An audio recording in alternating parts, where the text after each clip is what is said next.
Nedir abi? Alın bula pullarla gidiyor.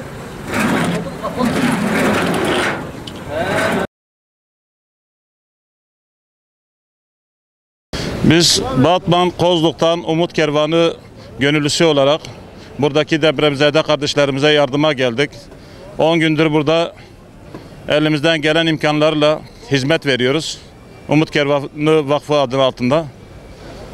Ve acılarını paylaşmaya gayret ettik yani. Çok büyük bir felaket yaşıyorlar depremzedeler. Ve gerçekten yani ekranlarda görüldüğü gibi değil. Gelip birebir görsünler. Ne kadar mağdur, muhtaç olduklarını birebir görsünler ki ona göre yardımseverler, hayırseverler bağışlarını yapsın ve hayırseverlerden de şunu istiyoruz. Lütfen rastgele bağış yapmayın. Özellikle diyoruz yani yolladığınız bağışları gelip kaldırımlara bırakıp gitmeyin. Bir sürü gönüllü hizmet veren Umut Kervanı gibi vakıf dünya çapında hizmet veriyor ve bugün bütün 10 ile 11 ile deprem bölgelerine hizmet vermektedir. Disiplinli bir şekilde resmi kayıt neyse bu şekilde kayıt altında hizmet vermektedir.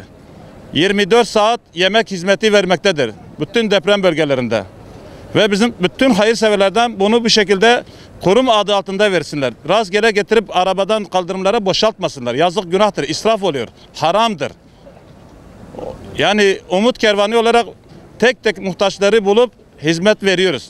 İmkanlarımızı sunup onlara ne ihtiyaçları varsa elimizdeki imkanlarla, tabii hayırseverlerin verdiği imkanlarla hizmet vermekteyiz. Bizim halkımız çok büyük bir felaketten geçti. Suya dahi çok muhtaçtırlar. Yani biz küçük o pet şişelerle abdest alıp namazımızı kılıyorduk. Bu kadar bir mağduriyet vardır. En basiti su. Fakat ben milletimizin, halkımızın, Müslümanların birleştiğini gördüğümde çok ümidvar oldum. Keşke böyle felaketlerle değil de Müslümanlar oturup konuşarak, ittihat ederek şu an İslami camiaların gösterdiği o birliktelikleri afetsiz, depremsiz gösterseler. Bu beni çok ümidvar etti. Biz elhamdülillah biz Müslümanlar birleşerek çok güzel şeyler yaptık. Ama yetersizdir. Yani ne varsa gönderin. Ekmek, su, kuru bakliyat, et, ne varsa gönderin. Umut Kervanı olarak biz yaklaşık günde 30.000 kişi yemek veriyoruz. Yine yetersizdir. Ne varsa Allah için gönderelim. Biz yardımlaşma ayetlerini okuduk. Biz yardımlaşma hadislerini okuduk. Biz bir sürü sohbetler dinledik. Bugün o dinlediklerimizi, o okuduklarımızı uygulama vakti.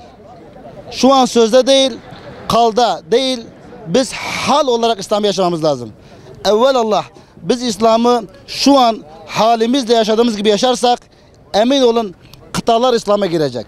Yeter ki biz aynı şu an Müslümanların yaptığı o yardımlaşmayı sözde değil hallerinde göstersinler. Allah Müslümanları muvaffak etsin. Selamünaleyküm. Biz Doğu Türkistan'da geldi Uygur Türk olarak Kayseri'de bu gibi Kayseri'de yaşadık 5 sene. Burada Admanya'da deprem olganlık için biz evimizde uyuyamadık. Elimizden herkese şu Türk arkadaşlarımız yapmak için buraya gelmiştik. Şu elimizden yemek için pilav Doğu Türkistan Uygur pilavı gelmişti. Şunun için bu arkadaşlarga önce bir hafta kalmıştık. Şimdi geldik. Ne zaman ihtiyacı olsa biz gibi arkadaşlarından yemek için biz hazır. 6 Şubat'tan beri Umut Kervanı halkın içerisindeydi. Halkı depremzedelere yardımcı oluyordu. Onları betonların enkazın altından çıkarıyordum. O bittikten sonra günümüze kadar 3 öğün millete, yoksullara, muhtaçlara, depremzedelere yardım etmektedir. 3 öğün yemek vermektedir. Umut Kervanı halkımızın duygularına tercüman olmuştur. Milletimizin gönlüne tercüman olmuştur. Kendilerine çok çok teşekkür ederiz. Abi öncelikle buradaki enkazı biz gerçekten yani insanlar çok mağdur durumda. İnsanlar çok perişan durumdadır.